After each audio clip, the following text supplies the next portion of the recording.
Joy, Secretary Lopez, ladies and gentlemen. Those who are young and beautiful, you come up here and sit beside your brother. So that you will be protected. I was on my way from the banana growers. Tumawag si Andanar and asked me if I could just give about 3 sentences about what I intend to do. Yung isang gabi, tinanong niya ako, how would you rate yourself? I said, 6 on a scale of 10. And the following day, I read in the papers that I was hitting 74, 2 points shorter than President Ramos when he became the president. Alam mo, sabi ko, I'm not into ratings. Wala talaga ako. Everybody, lahat ng taga Davao na kilala ako, I tend not really to derogate myself, but to just make it as not really as humble as it should be, but hindi kasi ako mahilig dyan magyabang. And even until now, I just gave the order for all of the country to not to put up posters on my face. Dito sa Davao, hindi talaga nangyari yan. Even during election time, I do not. Yung mga project, akin ito, akin. No such thing in Davao. And no display of whether you find me handsome or ugly. I just don't want my face being posted there everywhere. I keep law. Well, it's in me na medyo mahiyain, and of course the niceties of governance. Isang mama, just to see how ulol itong Pilipino. I see it everywhere. You put the honorable, I erase the word excellency. Masyadong mataas yan para sa atin. I told the cabinet that for a democratic state, the word excellency is too sumptuous. Just use president. And even in close friends, sinasabi ko, you address me as mayor. Because I have been used to the word since I was mayor here for 23 years. And araw-araw for 23 years. Even my daughter, si Sarah, when she talks of me, third party, well, just is the mayor. He does not address me as Papa. Only when we are yung harap-harapan. So, sabi ko, I rate myself at 6. Yung pala 74. And what does that mean? It means that for the next few years, we move on. The drug campaign will not end. It will result still in so many deaths. And I do not apologize for it.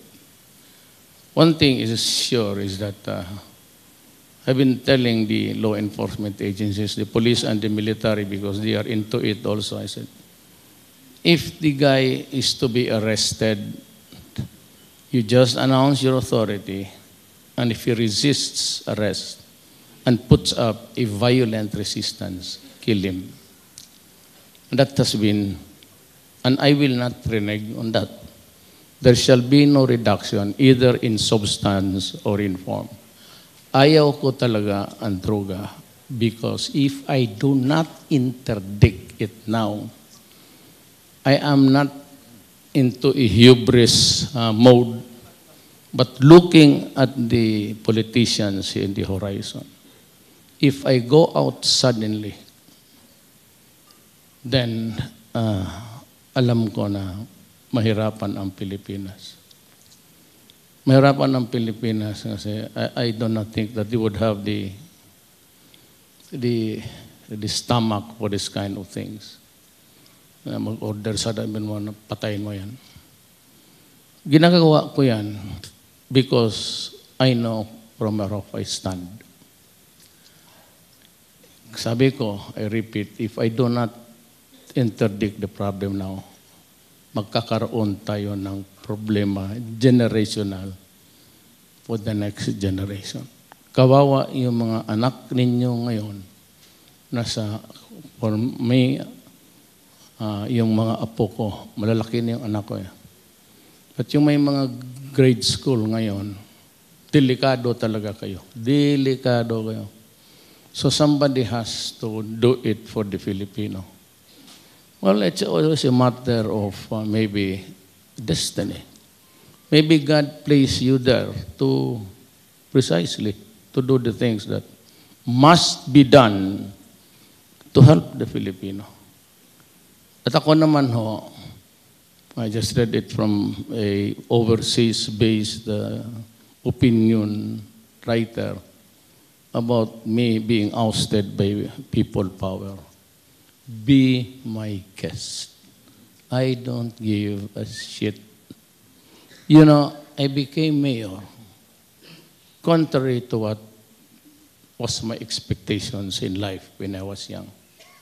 In my days of my youth, I never expected to be mayor, but though I know that I'd be a lawyer.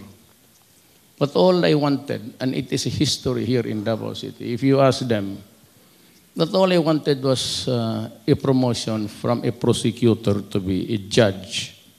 Kasi ang sweldo ng judge could finance really a son or daughter to study in Manila. Alam ko gusto ng mga anak ko.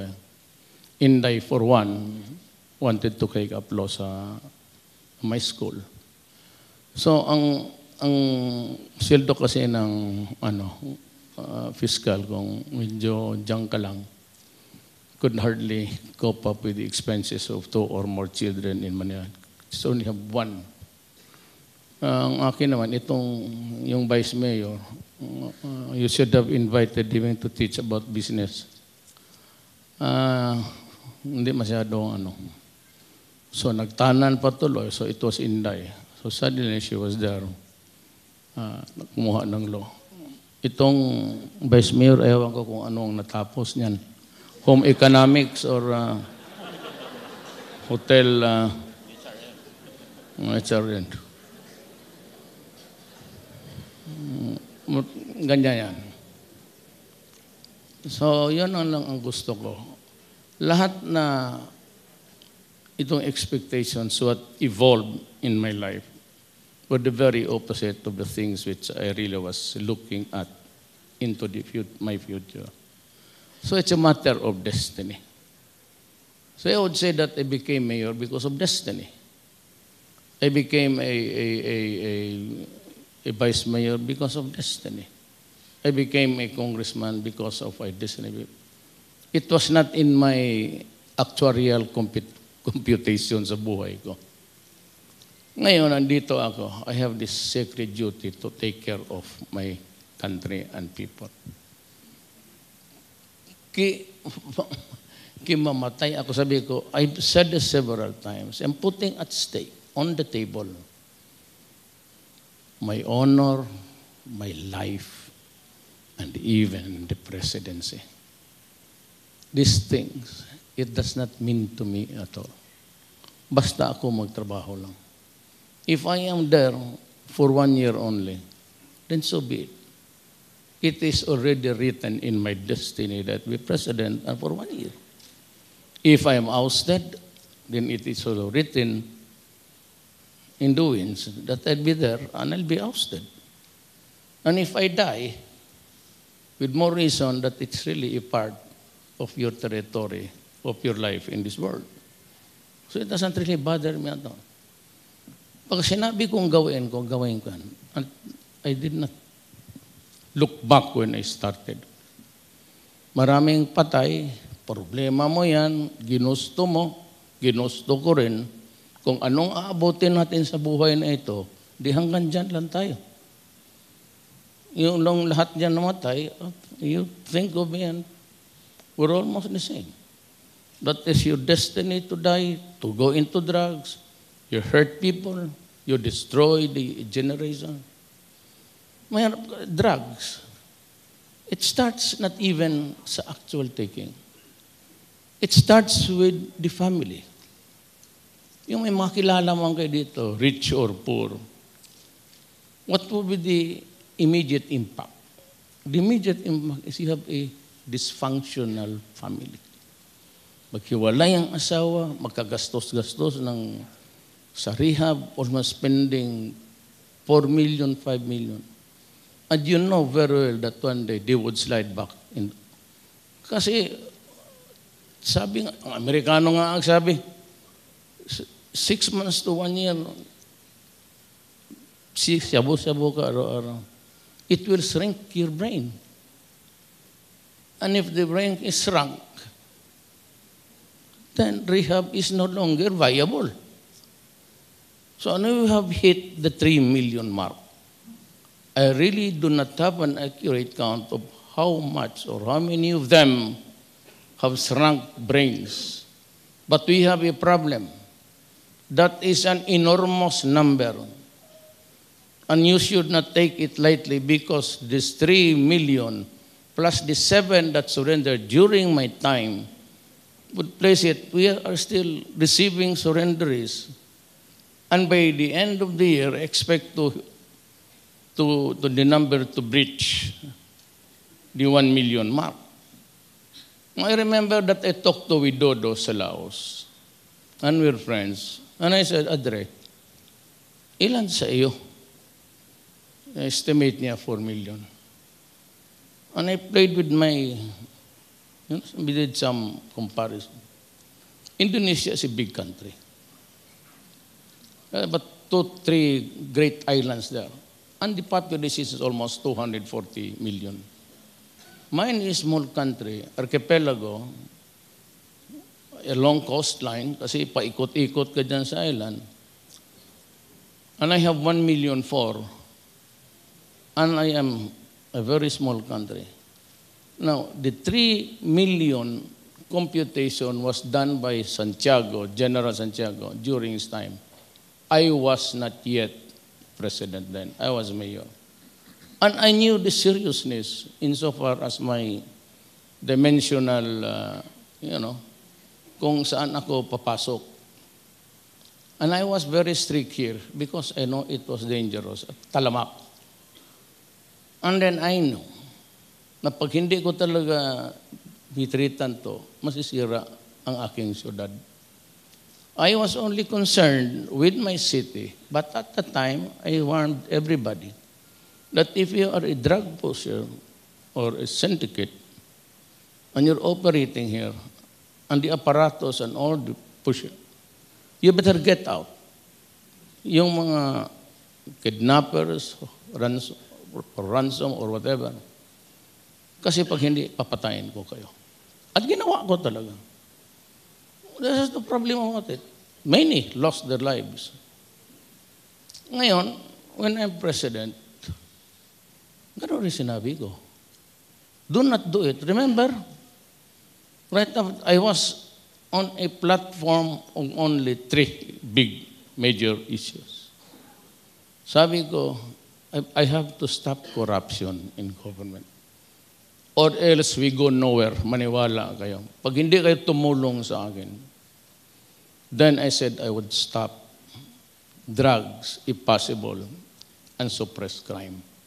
Yung kidnap or ransom na marami sa Manila, almost latest count was 49 Chinese guys kidnapped, never to be returned again despite the payment of ransom.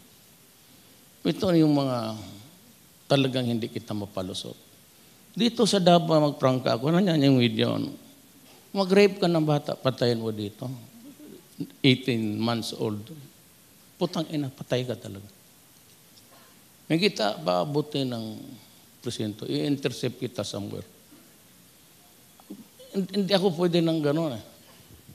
So when I became president, only milder, but I was very specific. I said I will place it as a national security issue, invite the military to come in, so that's the only time, then declared a state of lawlessness. That would justify the military to Sinabi ko, very specific, go out and arrest them, and if they do not surrender or would be willing to place themselves under the control and custody of the law enforcement, and you put up a resistance, patayin niyo. If you feel that your life is in danger, kill them. And as of today, I lose on the average 2 policemen a day. If it is an extraordinary or judicial, oh, how come I'm having casualties in my hand too? Yan ang mahirap. Then comes, bago tayo dyan sa business, para rin maintindihan ninyo, because it could affect you somehow in the days to come. But I will do some corrective measures. That was a garbage started here. But although there were much really to be concerned of, because marami talagang namatay dito. But Davao, you can go anywhere except for the bombing, which is being done on a regular basis all over Mindanao. And because of the fighting in Sulu, nagalit ako noong katapusan na pati bata kinidnap nila, pinutulan nila ng ulo. What's the thing about what you're doing to your will? Ganito yan. I started even before I took my oath of office. I talked to the communists. They agreed before my oath taking. We will talk. So we are freed now of the fight against the NPAs. As a matter of fact, I have some extra soldiers to spare for other places. Then I started to talk to the MI. Pumayag si Murad pati si Jafar. They are the moderates actually sa MI. Then I talked to Miswari. Next week he's going to come out from his lair, his den in Sulu. And I will have him escorted sa Davao. And we will talk. And there is, para maintindihan kasi, there is a certain dito sa Mindanao sector na hindi ko talaga pwedeng, despite the fact that after the election, I sent my daughter-in-law, whose father is si Tausug, and whose mother is si Maranao, just like my Lola, sent her to gather a few men, few scholars, yung mga talagang sa hulo, pati dito sa yung religious scholars. Marami dito yung, kita mo yung puti na kasultanan ng puti, tapos these are what you would call tablik, if I may compare them sa at reliyon natin. It's parang Knights of Columbus sa Catholic. Ayan. So sabi ko, what's wrong?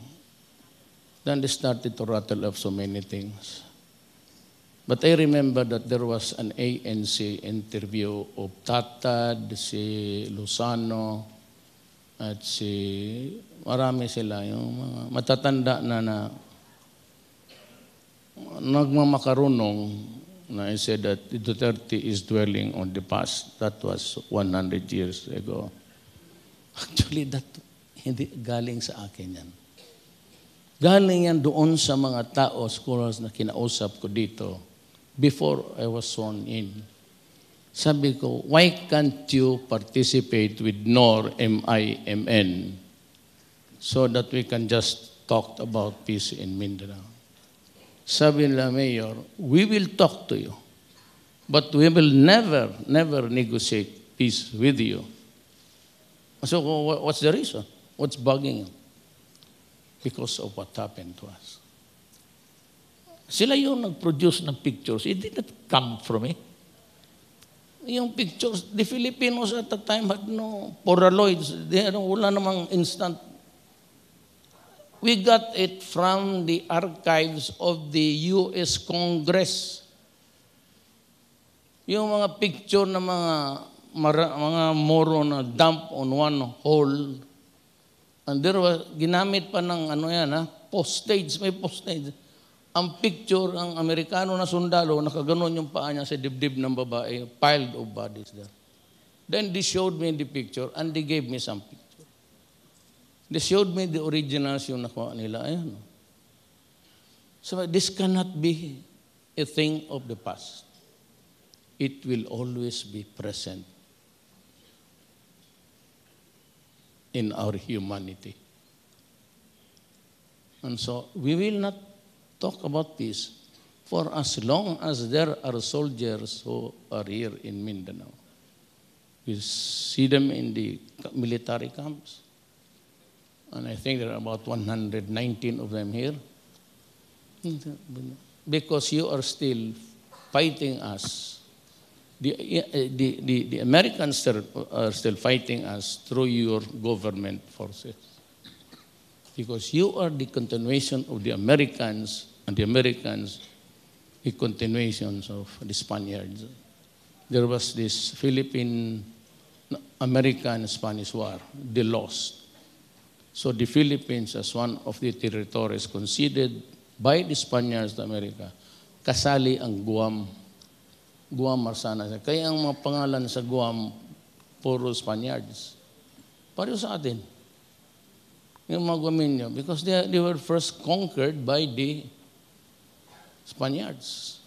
And they had to give it up because they lost the war against America. And one of them was Dewey. Dewey was the one who smashed the Spanish armada, yung galleons nila na warships. So ayaw talaga nila. So these are really the bets on the table. Now, I was talking to the banana growers. We're good, except that if we do not talk about peace and realize it really as a matter of, you will be always be paying the revolutionary taxes. And let alone the extortion activities of the bandits here all around. There's so much of them. But I can kill them all. Ubusin mo lang isang barangay, isang araw, di tapos na. But that will not win the war for us. It will just exacerbate. You just have to play. And the only reason why I can reach out to the Muslims is because of my grandmother. My grandfather is a Cebuano. And if anybody asks me, ano ka? I always tell them Cebuano. Because we trace our lineage from our father. Then sa nanay. But ang lolo ko, sa mother side ko, Chinese. Ang lola ko, Maranao. That's why I can talk to them. I can go around talking to them, but hanggang dyan lang. It cannot go deeper than just being signing an armistice of happened on the previous year. Ang lamentation ko dyan sa Amerika is they have fallen short despite of their clever boys there, Pentagon or State Department. Until now, they have not realized that reality. Na marami talagang galit sa kanila. At ako pang inuna nila, Davao City was already, I was the whipping boy of Dilima and Company. Totoo naman eh. Di ba kasabi ko na talagang totoo yan. But they continued to chastise me. When I was mayor, it was good. Why? Mayor lang ako eh. And they can hit me on the side. But to make a broadside criticism, when I'm already president, is another thing. Kasi presidente na ako, and we are a member of the United Nations. Titirahin ako ng isang spokesman na ulo, son of a bitch, dito sa taga-human rights. And then followed by a lady from the State Department, and followed by Obama, and of late, itong EU lawyers. Sabi ko, we're all stupid and fools. Why? Member na tayo ng United Nations. I am the sovereign head of state. If you want to hit me, bring it to the forum of the United Nations. I am not the state of Tennessee. I am not the state of Alaska. Do not do that to me. You bring the issue there, then talk about it in this national, in the Security Council, or anybody would want to sponsor, then you ask one of your organs, World Health Organization, the Human Rights Commission, WTO, or whatever. But do not hit me directly because you would put to shame the Filipinos outside. So, killer pala, inuubos ninyo. And for that commission to bring out the report, then let me respond officially. Do not hit me directly because that is not allowed. I would like to remind, Obama is a lawyer. I'm sure he studied international law. I did. Nobody knows it, but I was a foreign service graduate also. Because I wanted to work outside, only to be discouraged by my father. So what will you do there? Why will you work in another country? Why don't you just, that's the reason why. So alam ko, sabi ko, Obama, I've studied international law. I'm sure of that, and I did. And he knows that you cannot do it. So why are you doing it? My God. Kaya, hindi ako makasagot because remember that it was not an issue against me during the last election. You will agree with me. But when I was hitting 32, 33, 34, lumabas na yung mga basura na pera, ng salvaging. Mayayaman man kayong lahat. I know that you have access to the managers. It's just a matter of computer. Pindutin niyo, tignan ninyo ang accounts ko. It was really 18,000 and 5,000. That was the account when I was a congressman. Nung nauwi na ako dito, I didn't bother with that account. Kasi kung mag-alis ako, papabili lang naman ako dito ng dolyar. And besides, I use mayroon namang credit card, bakit? So, that is, kasi baka they will start to, you might be in the export business. Ang ayaw ko dito, sa mga putang inan to, kasi bastos eh. You do that, you behave that, and they said, we will stop the aids. Your aid assistance. Hoy, mga ulol. You get your assistance, give it to the Somalians, and they need it more sa mga refugees dyan who are dying there. British is a hydra. Itong European, dalawa ang mukha nitong mga gagong to. At first, they opened the borders and let the men in droves. Now suddenly they realize that they are now flooded with migrants, or immigrants for that matter. They close it, and some of those poor guys are out there. It's December, and the winter is about to set in. Yung mga hypocrisy. Middle East was invaded by Germany, Italy, Great Britain, America, and it was they who divided the countries according to the tribes. Iraq, Iran, and so on and so forth. Egypt. Pagkatapos, they do not like the strong men. No elections. But they do not realize until now that, take it from me, ang Muslim world is governed by the Quran.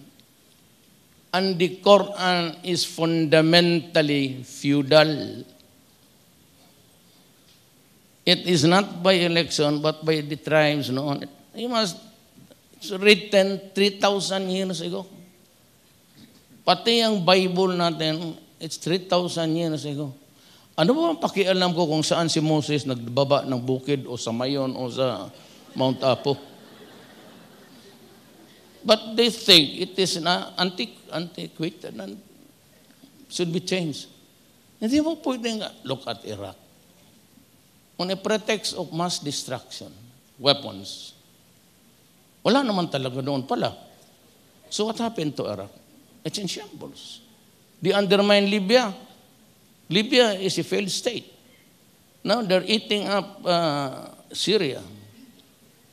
And it's, you see, nanood kayo ng CNN. Look at people that are dying.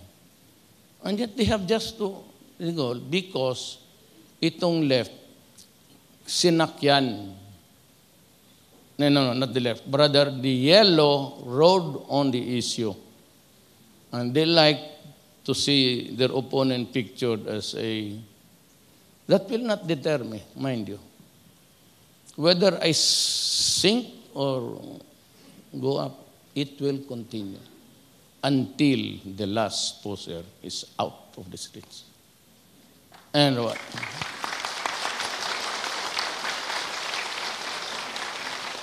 What are the consequences that you are threatening me? I'll be ousted? Fine. It will be part of my destiny. Hindi ka mga presidente kundi siya. But destiny carries with it so many things. Hanggang dyan lang ako. If I die, that's part of my destiny. You know, presidents get assassinated. That would be my, that is, so, I was, the day I was elected, preparado na ako. But I could die, I would lose honor. I don't think I'd lose anything that has to do with honor. Hindi ho ako magnanakaw, and I don't get paid by the thousands if I kill one drug lord. I lose the presidency. Okay. Kasi yan ang tinatakot. Hindi ako matakot ng gano'n. Because if it happens, I would accept it as part of my destiny. Hindi ako matakot. Hindi ako yung hangol na mamamatay ako kung kunan mo ako ng luran ng presidente. Or I said, in my childhood days, being president at mayor was not really part of my dreams. Yan ang totoo yan. So, hindi ako pwedeng matakot ng gano'n. Ang gusto ko lang talaga noon, kasi mahilig ako magligaw ng magagandang babae. Ang magagandang babae, wala namang hilig sa akin. But for those few who had a misstep, ganito,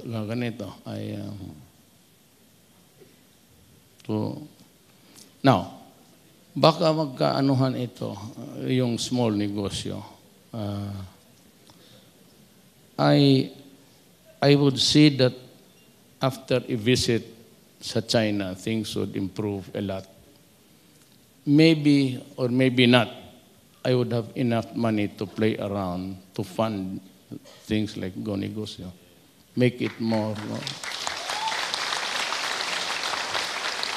What I know sa China is this. Do you know that in Fort Magsaysay, again, I'll tell you, hindi ko nga alam eh. They're about to complete the dormitory of a building, dormitories rather, that would house 1,500 rehab, mga addict, dyan sa kampo ng Fort Magsaysay. Ginawa ng mga Chinese. Hindi ko nga alam. I just gave the go signal, just ordered the military guys to open up the gates and let them in. So I expect more of those kind of things to be constructed all over. Mahirapan tayo. Kasi nga itong Amerikano, pati sa Obama, human rights, pati itong mga bright boys sa Europe. Kaya sabi ko, I wrote them a letter. Tapos na ha. I invited the human rights, Obama, the State Department, and the EU. Come here, investigate me. Halika dito. Halika, magsuwara. But, in return, allow me also to ask you questions. Sabi ko, para tabla. I mean, you cannot have your cake, pin me down, and eat it too. Ano kayo? Siniswerte kayo mga buang. You think that you are brighter than me. Yan ang problema. Kala siguro nyo puti kayo na dito kayo sa akin. Sabi nila, first round pa lang, I murdered 1,800 or 700. Ngayon, I'll just tell him, who was my 10th victim?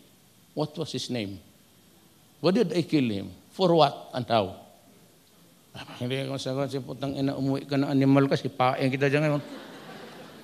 Huwag mo akong bullshitin. Hindi mangyayari, mas bright sila sa atin. Maniwala kayo. Ako ganito na ako, 70. I said, I assembled men of mga ano ito, mga cum laude ito. Tugade was Mon was I think cum laude ka mo, no? Tugade was valedictorian. Magna yan, cum laude. Pit Aguirre. Mga classmate ko yan. Basta naman ang kilala ko. Si Dulay Asaver, mahusay yan. Is an honest man. Bebot Bilio. Medyo kasama ko sa inuman yan. Kaya tabla lang ang grado namin. But all others, Sunny Dominguez, the owner of this hotel, we are neighbors, same subdivision. Kababata ko talaga ito. Grade 1 kami, valedictorian na to. Nag-graduate yan kung saan-saan. I studied in UCLA. Wala yan, mahusay yan. Top yan. Pero ngayon, trabahante ko lang sila lahat.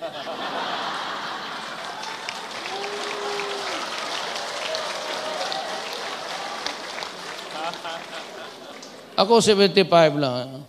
Kaya how do you rate yourself? 6. 74. Mataas na yan. Ako noon, dahan-dahan lang ako. Hindi naman kasi ito sila, mga apurado. Ako naman sa eskwela, I feel Sunny was well ahead. Nakatapos na yan ng masteral course niyan, pag-uwi. Medyo kakatapos ko lang sa AB noon. Wala, 7 years ako sa high school eh. That's why I'm brighter, kasi mas matagal ang... ang pundas yan. Sa College of Law, ang investment namin dyan yan sa Ligarda pati, itang Ligarda, Injula, yan sa kanto.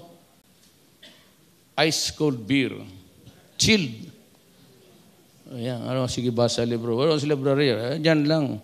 May jukebox pa, MacArthur's Park. Kaya yung walang ibang tao dito sa Davao makanta ng akong MacArthur's Park. Ako lang. Really? Totoo, ako lang. Yung talagang kanta. Batos.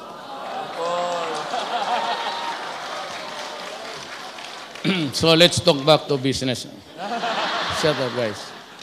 So the thing is, I entered the presidency midstream. It's a budget operated by me, but prepared the previous year by Aquino. Implemented now. But half of the year, kanya, half of the year, in June. Sino pa naman, sabi ko, ba't pinapatay ni Duterte yan? Ba't ayaw niya ilibing na, o kaya ayaw niyang i-rehab? Where do I get the money? Like any other your companies, you operate on a budget yearly. Kung walang, I cannot get the money from the Department of Foreign Affairs, from Labor, from the ICT, from Education, and get it to put up rehab. That would be robbing Peter to pay Paul. That's somebody else's money. Wala man ako kasi ang naiwan sa akin, MOOE. Alam nila yan. Wala na akong capital outlay. No more. So, kaya mo ipit ako. And yet when they criticize, Obama when he criticized me, knew that I was a midterm president, and alam niya wala akong pera. May gobyerno siya, alam niya yan. If it is not in the budget, I could not get it from somebody else's pocket. Wala eh. Now next year, which is being prepared now, we have this money to deal with the drug problems. One thing is, what's bears really watching is how China would respond to the challenges of our needs. Sabi niya, bigyan ka namin ito. Well, if I get some loans, I will give you some. Kung bigyan niya ako ng, I don't know, but he promised an amount, okay na sa akin yan. So I can deal, ang una talaga is, of course, it would be education, additional funding for education, then yung rehabilitation, then agriculture, and maybe yung itong micro and small industries para doon sa mga matulungan. Maybe, just maybe, kung gamitin talaga ang pera sa makinig kayong mabuti, then you learn from the learned, then maybe something will come out of it. Noon kasi yung maging presidente ako, we received 2 million. 1 million when Cory won, she made it 2 million. Contribution ng PAGCOR sa Davao. So sabi niya, give it to the poorest of the poor. Eh madali sa akin yan, kasi galing ako dyan, so I would know sinong bigyan. Walang nakabayad, come election time, itong kalaban ko sa politika, yung garbage ng extrajudicial killing. Tiga report, so I was investigated. Sabi ko, look guys, if you're asking me saan, I give it to them. Mayroon photograph, everything, because, I used to be a prosecuting, a trial lawyer ako ng gobyerno, prosecutor. I was also at the same time taken in by Gonzales noon. Wala pa yung ombudsman. It used to be known as the special office of the special prosecutor at Tanod Bayan. So I was one of those who were prosecuting graft and corruption. That's why kaya kong mahusay ako mag-present ng evidence from the time it is audited, ganun, step by step, up to the time yung malversation occurs. Mahilig ako dyan. Kaya, so madali akong matuto. But anyway, may nagasinyas na kasi. Still have another, so I'll cut it short. Ganito na lang. If I get to have additional money outside of government sources, you will have a part of it. Yung sa ano. But the thing is, you have to get it from me personally. And if you are, kung maganda ka, double the amount. Pero just kagaya ng ordinary na magandang Pilipina, siguro, depende na rin kung, yan ang, if I get those things that I expect, I'm not so much into expectations. But I will look for the money. And if I get some, I said, you will have a part of it. Otherwise, we wait for next year. And still, alam mo malapit sa akin yung, ayaw ko magpadrama, pero anak lang rin ako ng mahirap. Ang pupunta ko dito namin, 1948, Davao was still but you know what? Yung land of promise is really not true. Those were the slagoneering of the Americans because they really wanted me now badly because walang typhoon dito. So everything would naturally, except that they could not get to workers here because moro na lahat. So they have to keep up this slagoneering, go to Mindanao because it is the land of promise. My father was one of those. Bata pa pumunta siya, but he married a Mindanaoan. Batula. Even when we, from Iligan, Iligan is just beside Marawi, to Davao, pagdating namin dito, wala na. And even the wetlands behind Ateneo de Davao, just in front. In front of this hotel is the Ateneo de Davao. At the back was still a wetland. Would you believe it? It was already titled in the name of Just So Few. Ang karamihan dito sa Mindanao, they got 1,000, no, the advent of land reform, 1,000 hectares, 500. Those were the Americans who never went back to America. And yung mga Spaniards, tawag nila insulares. Yung nandito na nagsettle dito, yung mga anak nila. Yun ang tawag na insulares. Kami yung mga Tibo, wala. Wala talaga. We had the house there beside Kekila Dominguez because this tatay ko, lawyering. Kaya I know. Hindi mo ako maano sa atin. I'm the only politician thereabout who can really fathom. Bantayan ninyo ako kung maglabas. Bantayan ninyo ako maglabas. I do not, ako galit nga ako dito sa PCSJ. Because sanayan sila pag-embrace sa akin. Everybody. Lalagang. Dito sa Davao, sanayan sa akin. Remember that I was mayor for 23 years. I never lost an election until I became president. Hindi talaga natalo. Kaya masaktan ako yung minsan. Kasi yung tangina yung kutsi ko. Hindi ko mabuksan. Hanggang hindi buksan ang gagong driver doon. The first din na sinundo nila ko I became president.